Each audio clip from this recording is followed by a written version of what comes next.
Welcome to the Money Mastermind Show. Let's talk money.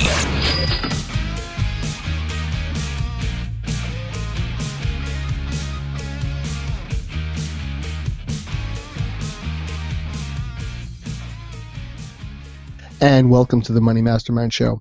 Investing is one popular way to build wealth, and I think many of us know about that. But another great way to build wealth that maybe as many people aren't as familiar with is building up a business. And tonight we have Linda P. Jones of Be Wealthy and Smart to discuss both investing and creating a business. Welcome to our show, Linda.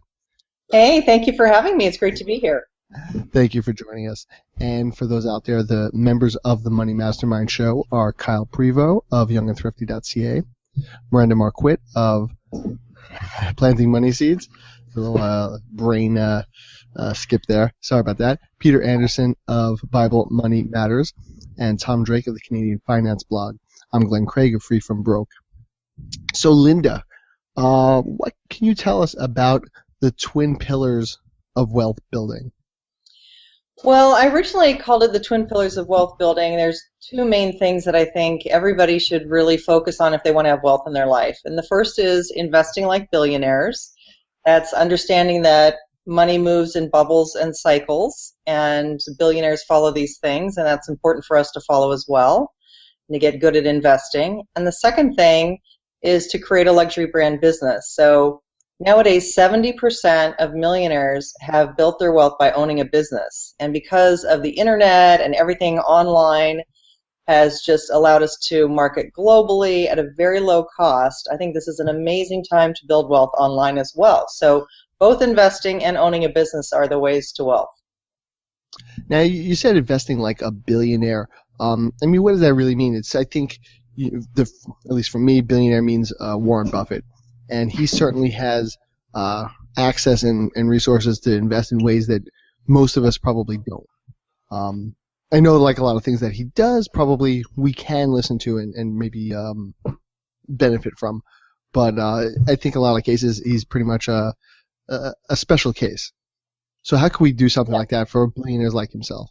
Okay, well, obviously Warren Buffett is a billionaire. I know he's just one, but when I think about investing like billionaires, what I'm thinking about are like hedge fund managers, in the sense that a lot of billionaires have started their own investment funds. And the reason they've done that is because they're following cycles. They understand that there are things that repeat in the economy, and that gives them some view toward what's coming. And they're using those to see their way. And this was something that even after over 20 years in the investment industry, I really learned sort of by accident, because I learned about cycles from actually someone on television who said they were a market timer for Goldman Sachs. And I knew from my investment days that Goldman Sachs was one of the very best money managers out there. And I also knew that this was not anything that Wall Street followed. It was not anything I'd heard about through my financial advisor. But learning about cycles, I learned that there's over 4,200 cycles on our planet. It's the way that the planet works. It's the way energy works. It's the way that actually even stock market moves and bubbles and things like that. And they had high-powered consultants who knew about cycles and shared that with billionaires, but the average person, the average investor, had never heard of it before. So I started bringing that information to the everyday investor, the everyday person, and showing them how cycles are being followed by very, very high-end people. And, for example, when you get someone like Royal Bank of Scotland telling everyone to get out of the stock market, that was fantastic, by the way. That's not because, they suddenly see it down 11%. That's because they're following a cycle that's talking about a sovereign debt crisis that is right in front of us. Sell, Mortimer, sell. Well, and that was the thing. RBS just said that a couple days ago. At the time that we're recording this, that was what RBS said just a couple days ago. Which I was really kind of hoping it meant a run on the market, because I'm kind of looking for deals right now, right? I'm kind of looking for bargains. So I was like, oh, maybe this will help things out. But the market still hasn't gone down low enough for me to be excited.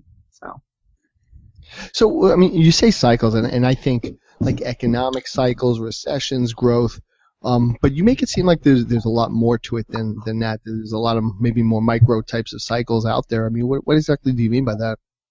Yeah, there are cycles. I mean, it's funny. What originally happened was after the Great Depression, Herbert Hoover put some experts out to find out what is it that caused the Great Depression? What is it that really caused the stock market crash?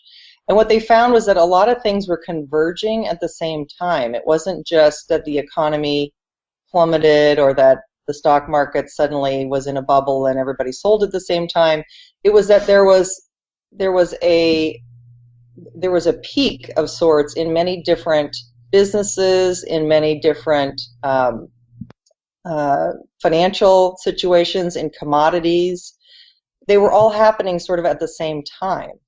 And so that's when they started to discover that there was such a thing as cycles, and the cycles permeated not just, commodities and weather and things like that, but even more into the stock market and other things. So that's when I really started getting interested in that, and it was like, wow, that really caught my attention. So it's more than just economic cycles. I mean, you mentioned the weather just now. Mm-hmm. So Yeah. how does that something that plays into it? I mean, I can imagine, like on a rainy day, you see the guy in the corner putting umbrellas out. I mean, that was like a kind of a very micro sort of economic cycle for the guy that works at the corner store. But how does that work on a big investing scale? Well, even there was a cycle that came out and someone said, it hadn't rained much in New York this year, and that was sort of coordinated into the cycle as well, that coordinated with the stock market. It's kind of silly, but there are just things that all go together naturally. And we're finding that it's just something that is the way that our planet works. It's the way that things move. They move together. For example, right now we're having these currency crises, and we're seeing, things happening in China. Well, that is impacting other currencies and other markets. It's certainly impacted our market here, but we're seeing that a lot of countries have sovereign debt. They've issued debt, and now they issued it in US dollars. And so when the Fed started raising rates, that's impacting all of these other currencies around the world, and that's all connected.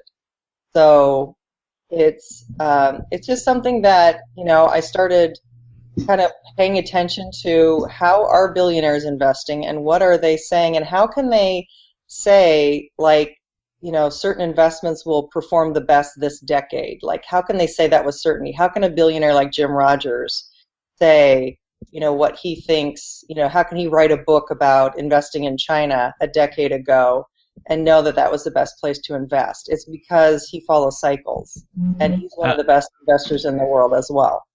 So an interesting thing to look at, Linda, is as many of these guys are right, there's actually much more of them that are wrong, because we see many billionaires and their inheritors who are following the same sort of stock models, bust back down to merely millionaire status or even middle class status. So all these people that perhaps had a formula for predicting a quote unquote cycle at one point, it actually wasn't a repeating cycle, if anything. So I guess my question is this going to work for billionaires going forward, or is it sort of a reverse engineered trend? I think it has been working for billionaires. People just don't know that it's been working for billionaires because they don't talk about it. But,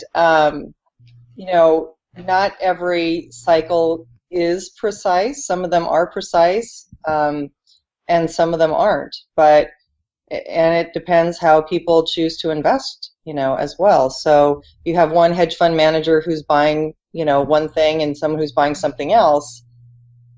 I don't know whether, and you don't know either, we don't know whether they're following cycles or not. But the ones that I know that are following cycles have done very, very well. That's one thing I can say. This sounds like a lot of work. This is why I'm into indexing. This sounds like a lot of work and a lot of effort and a lot of trying to like figure out a bunch of stuff. I don't want to take the. I'm lazy and boring, so I'm all about the indexing. Yeah. And it does a lot also like timing the market, and aren't we always told that like to time the market is just kind of a fool's errand of sorts, like we're just chasing after things we're never really going to know. I mean, and that's maybe the conventional wisdom for us average investors. Is there something wrong with that thought, or is it just that we don't have enough knowledge to really do it well? No, so here's the thing. I mean, asset allocation has really been turned on its head. And the reason for that is because it used to be that we could invest a portion in bonds and a portion in stocks, and that as someone got older, we'd put more in bonds. Like that's been the traditional model forever. But because we've been in this declining interest rate cycle, and interest rates are now going to be going up, what you see is that interest rates actually move in a 30-year cycle. So they peaked in 1982, they're bottoming, roughly here last year, and are moving up again. So now you've got this headwind against you that if you invest in bonds, you're not going to get that 6 or 8% cushion that you used to have at a very low risk that you could just put into a portfolio. So now, asset allocation has really been turned on its head, and you can't just say, well, bonds aren't risky, because guess what? Bonds lost money last year. So that has really turned the whole investment industry really upside down, but yet investors and financial advisors haven't really adapted to that or figured out any other way to help solve that problem. So we're missing that cushion, that safety that we used to be able to have in portfolios, and that's a cycle problem as well because of an interest rate cycle. So what I'm saying is that it's not market timing, but there are things that you can look ahead and say, we know that bonds are probably not going to be great performers for quite a long time, because if interest rates are going up, that's going to obviously reduce prices on bonds. So those are things that you just want to take into account when you're looking forward. It seems also to me, you learn economics about economic cycles, recessions, and growth, and so on and so forth. But it seems like at least recently, it's a lot more artificial or government-based. Like economic cycles aren't allowed to happen like they're supposed to. That something steps in and changes it. Like a lot of businesses weren't allowed to fail a few years ago because the government stepped in, and rates have been low forever. To keep things growing. So we're not really seeing true economic cycles. So how do we invest around that when there's things that are outside of the economic cycle controlling things? Like it seems like it's a whim that's not really at our not built into our crystal ball, so to speak. Yeah, well, it's not actually outside the cycle. It is part of the cycle, but I understand what you're saying, which is that governments have really, messed everything up because they've gone into so much debt and created trillions and trillions of dollars of debt, which we've never had before. And that's another reason why investing is just not normal anymore. It's kind of in this, situation where we're having to be very concerned even about basic things like our currency, which we've never had to worry about before. But when you have $18 trillion worth of debt, eventually that's going to come home to roost and affect the currency. And you see the BRIC countries already trying to create other systems, the AIIB bank, so that they can get out of the system with the US dollar being the dominant system. So we're seeing all over the world that that is part of the cycle, where governments printed debt, got into a lot of debt, and that's going to cause problems with currencies, and that's part of the cycle, actually. So now a lot of what you're talking about I could grasp, but a lot of it's already starting to kind of drift over my head a little bit. So if that's the case, and I'm not saying that I'm any sort of a big knowledgeable person, but I have an economics degree. How does the average person tap into any of this and succeed in investing? So the average person has to understand that there's this dynamic going on that's an extra thing happening in the market because you've got quantitative easing, which is when the government's printing money, right? So what they did was they just tightened last year, 25 basis points, a quarter of a point, and the Fed wants to do that 4 times next year. But the problem is there's so many trillions of dollars of debt out there, both in the U.S. and in U.S. denominated debt in other countries, that is going to be very constrictive and cause either recessions or problems with sovereign debt bond markets. So what people have to be aware of is that there's going to be a lot of volatility, but we probably also are going to have some sort of quantitative easing even more, where the Fed is going to come back in and print more money. And when that happens, that's actually going to be really positive for the stock market. Like that props up, that provides liquidity, and it props up the market, and it's probably going to make the market go a lot higher after we have this probably pretty bad correction coming. I think it's going to rebound really high. So you're going to see these real crazy swings in the market. At least that's what cycles are telling us. So just to be prepared that, A, if you see a really bad correction, that's probably a good buying opportunity. But B, also just be aware that it's not forever. It's not you can just buy and hold and hang on to it forever, because the governments are in there doing things that are affecting the stock market, are affecting currencies, are affecting things that normally in history we haven't had happen. So we just have to really pay attention and really watch our investments a lot more. It screams like as the market gets good, that it's still like an artificial bloated market that's kind of propped up by the government. You know, like that we're not really allowed to go through our normal markets, which kind of makes it just seems like it's just this giant inside game, and we're just kind of like, you know, we're not even pawns, we're just on the sidelines. Go watch The Big Short, and you'll really feel like that, Glenn.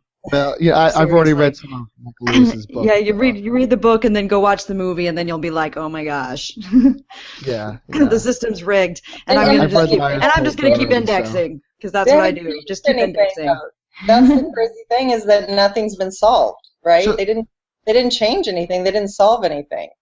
Well, no, I mean his earlier books too. I mean that goes back and you read it and go, that reads like today. Okay, so the market itself we don't have too much control over.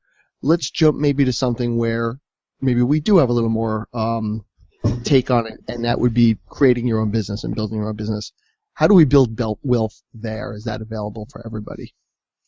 I think so. I mean, I think you can take your expertise that maybe you had in a corporate job, or it's a hobby, or just anything that you have knowledge about. I think you can take that and build a business, either information products, digital products, teaching people, you know, how to do things.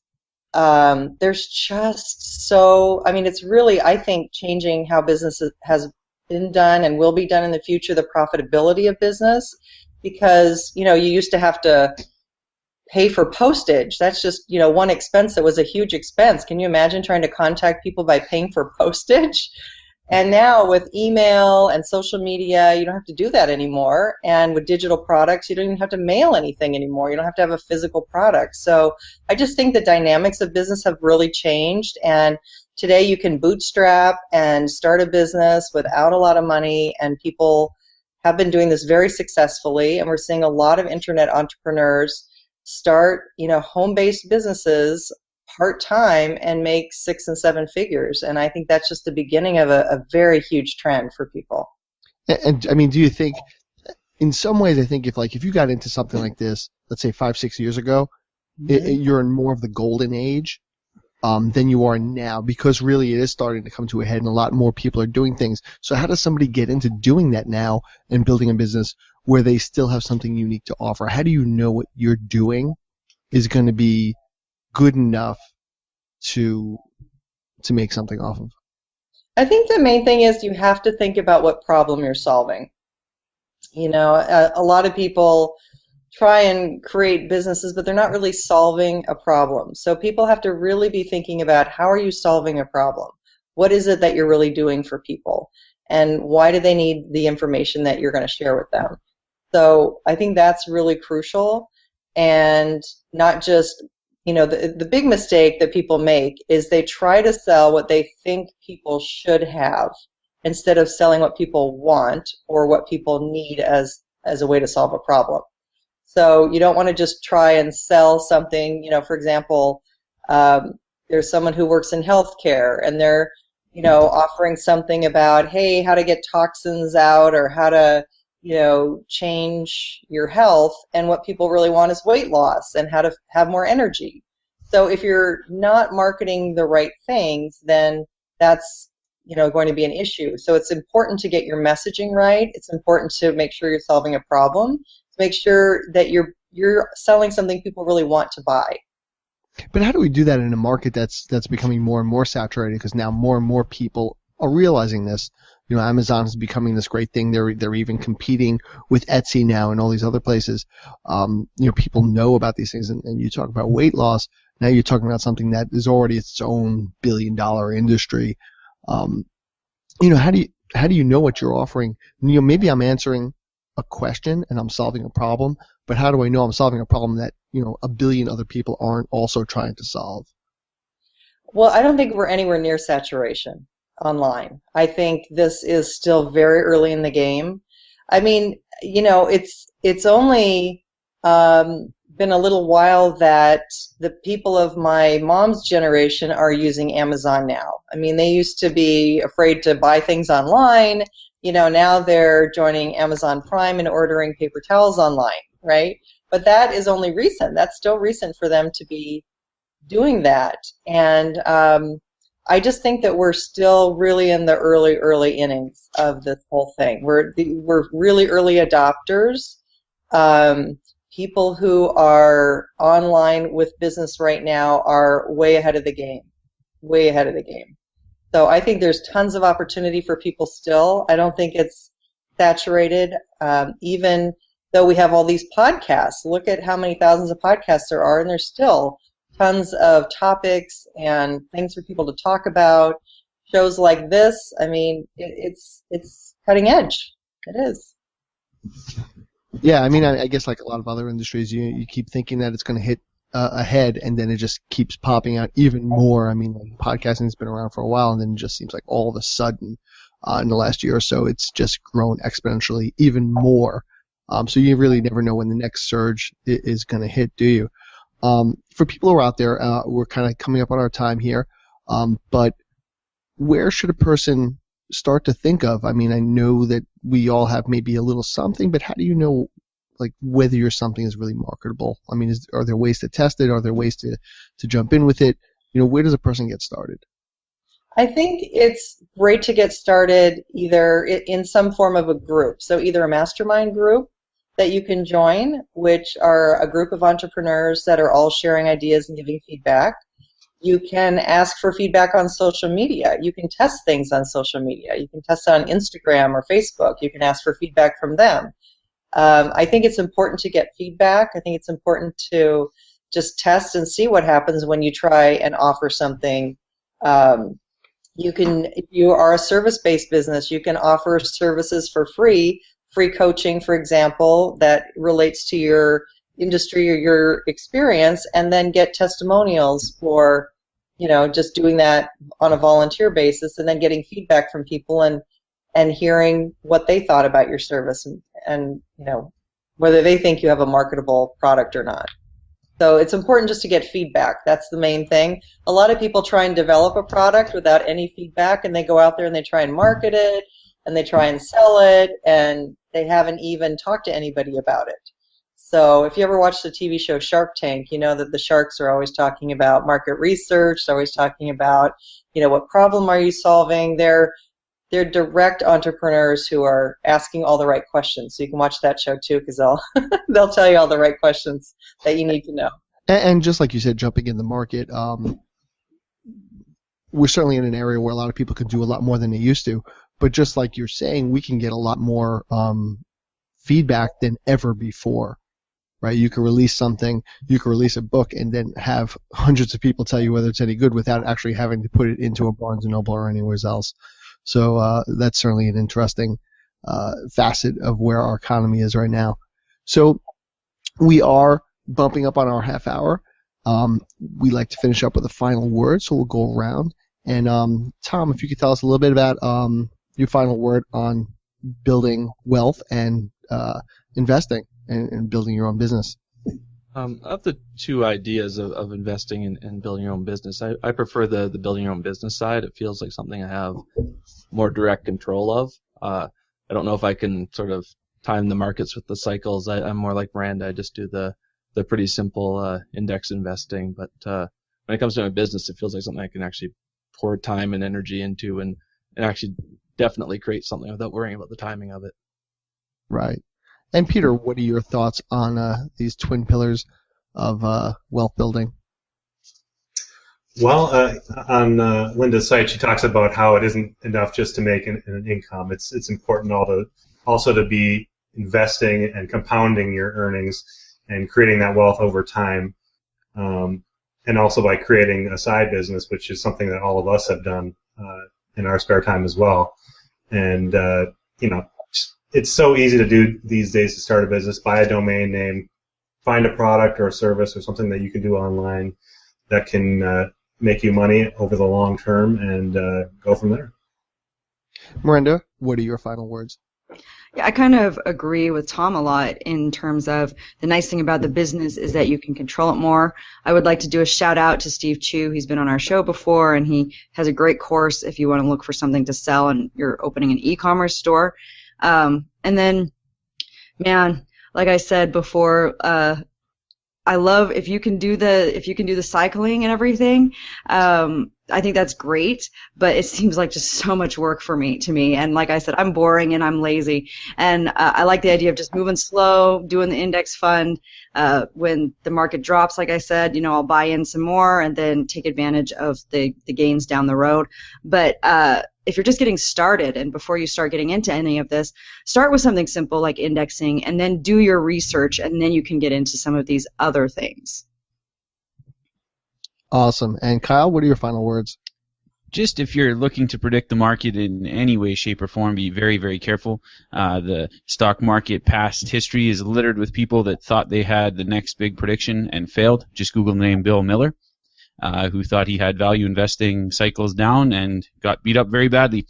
So make sure and do your research and be sure you know who's on the other end of your trade before you hit that sell button. And Linda, if you'll finish out our final word. Oh, I just want to encourage everyone to pursue wealth because, sometimes people think it's not within their grasp or they think that it's too hard or whatever. These are two ideas that, you can make it to a hobby, you can have fun with them, you can really understand them, but they're worth putting your time into because, like I said, 70% of millionaires made their wealth by owning a business. And there's never been a better time to own a business, to start a business. This is it. This is an incredible opportunity for people. I just hope that people learn about marketing online and really see that there's a whole new industry that's starting that's super exciting because it's going to build wealth for a lot of people. Linda, thank you so much for joining us. For our viewers out there, can you tell them a little bit more about yourself and about your online ventures? Yeah. My website is lindapjones.com. And I teach people. I have the VIP experience, which is a community about investing. We do follow cycles. We do have a community there where we make everything interesting. We follow the news and make everything understandable and fun for people, even when finance is boring. And I also teach online business. So I teach people how to have a luxury brand and how to create a high-end product online and market it online. Thank you so much, and thank you again for sharing your knowledge with our viewers and listeners out there, Linda.